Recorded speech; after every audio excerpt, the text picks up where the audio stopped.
तारीख की सबसे ताकतवर तरीन माजरत। जब हजरत अबू ज़र रज़ी अल्लाह तआला अन्हु ने हजरत बिलाल रज़ी अल्लाह तआला अन्हु को कहा, ए काली कलोटी माँ के बेटे, अब तू भी मेरी गलतियाँ निकालेगा। बिलाल ये सुनकर गुस्से और अफसोस से बेकरार होकर ये कहते हुए उठे, खुदा की कसम, मैं इसे जरूर बल जरूर अल्लाह के रसूल सल्लल्लाहु अलैहि वसल्लम के सामने उठाऊंगा। ये सुनकर अल्लाह के रसूल के चेहरे का रंग बदल गया और आपने इरशाद फरमाया, अबू ज़र, क्या तुमने इसे माँ की आर दिलाई? तुम्हारे अंदर की जहालत अब तक न गई। इतना सुनना था कि अबू ज़र रज़ी अल्लाह तआला अन्हु ये कहते हुए रोने लगे, या रसूल अल्लाह, मेरे लिए दुआए मग़फ़िरत कर दीजिए, और फिर रोते हुए मस्जिद से निकले।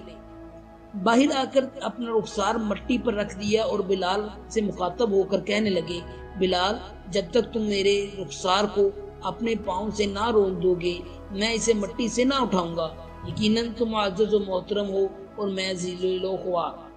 ये देखकर बिलाल रोते हुए आए और अबू ज़र रज़ी अल्लाह तआला अन्हु से करीब होकर इनके रुखसार को चूम लिया और बेसाख्ता बोले, खुदाए पाक की कसम, मैं इस रुखसार को कैसे रोक सकता हूँ जिसने एक बार भी खुदा को सजदा किया हो। फिर दोनों खड़े होकर गले मिले और बहुत रोए। और आज हम एक दूसरे की हजारों बार दिल आजारी करते हैं, मगर कोई ये नहीं कहता, भाई माफ कर दीजिए, बहन माजरत कबूल करें। ये सुनकर हम आए दिन लोगों के जज्बात को छलनी कर देते हैं, मगर हम माजरत के अल्फाज तक जबान से अदा नहीं करते और माफ कर दीजिए जैसा एक अदद लफ्ज कहते हुए भी शर्माते हैं। माफी मांगना उम्दा सकाफत और बेहतरीन अखलाक है, जबकि कई लोग समझते हैं कि ये खुद की बेइज्जती है। हम सब मुसाफिर हैं और समाने सफर नहायत ही कम है।